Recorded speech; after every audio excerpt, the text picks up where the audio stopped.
ইরাকে ভয়াবহ খরায় উন্মোচিত হল ইতিহাসের এক গুপ্তধন। আধুনিক যুগে জলবায়ু পরিবর্তনের প্রভাব যেমন সংকট তৈরি করছে, তেমনি কখনো কখনো খুলে দিচ্ছে অতীতের অজানা রহস্য। সম্প্রতি ইরাকের বৃহত্তম জলধারার পানির স্তর কমে যাওয়ায় বেরিয়ে এলো 2300 বছরের প্রাচীন সমাধি। এই আবিষ্কার ইতিহাস প্রেমী ও প্রত্নতাত্ত্বিকদের কৌতূহল আরও বাড়িয়ে তুলেছে। উত্তরাঞ্চলীয় ইরাকের দহক প্রদেশের খানকে এলাকায় মসুল বাঁধের জলধারায় মিলেছে এসব প্রাচীন সমাধি। প্রত্নতত্ত্ব অধিদপ্তরের পরিচালক বেকাস ব্রেফকানি জানান, তার দলের জরিপে আগে কয়েকটি চিহ্ন পাওয়া গেলেও এবার পানির স্তর সবচেয়ে নিচে নেমে যাওয়ায় পূর্ণাঙ্গ খনন কাজ সম্ভব হয়েছে। এখন পর্যন্ত আমরা প্রায় 40টি সমাধি আবিষ্কার করেছি।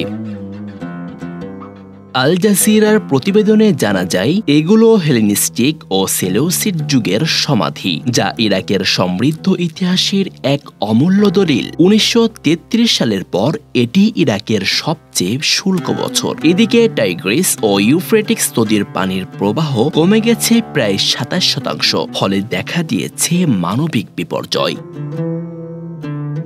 ব্রেফকানের নেতৃত্বাধীন দল 2023 সালে এই এলাকায় প্রথম জরিপ চালিয়েছিলেন। তখন কেবল কিছু চিহ্ন পাওয়া গিয়েছিল। চলতি বছর পানির স্তর সর্বনিম্ন পর্যায়ে নামায় পূর্ণাঙ্গ খনন কাজ সম্ভব হয়েছে। আবিষ্কৃত সমাধিগুলো খনন শেষে দহক জাদুঘরে স্থানান্তর করা হবে। জলাধারে আবার পানি ফিরলে এসব আবিষ্কৃত সমাধিগুলো তলিয়ে যাবে। জলবায়ু পরিবর্তনের প্রভাবে ইরাক এখন বিশ্বের সবচেয়ে ঝুঁকিপূর্ণ দেশগুলোর একটি। তাপমাত্রা বৃদ্ধির পাশাপাশি দীর্ঘস্থায়ী খরা ও পানির ঘাটতি ভয়াবহ আকার নিয়েছে। কর্তৃপক্ষ জানিয়েছে, এবছরটি 1933 সালের পর সবচেয়ে শুষ্ক বছরগুলোর একটি হতে পারে।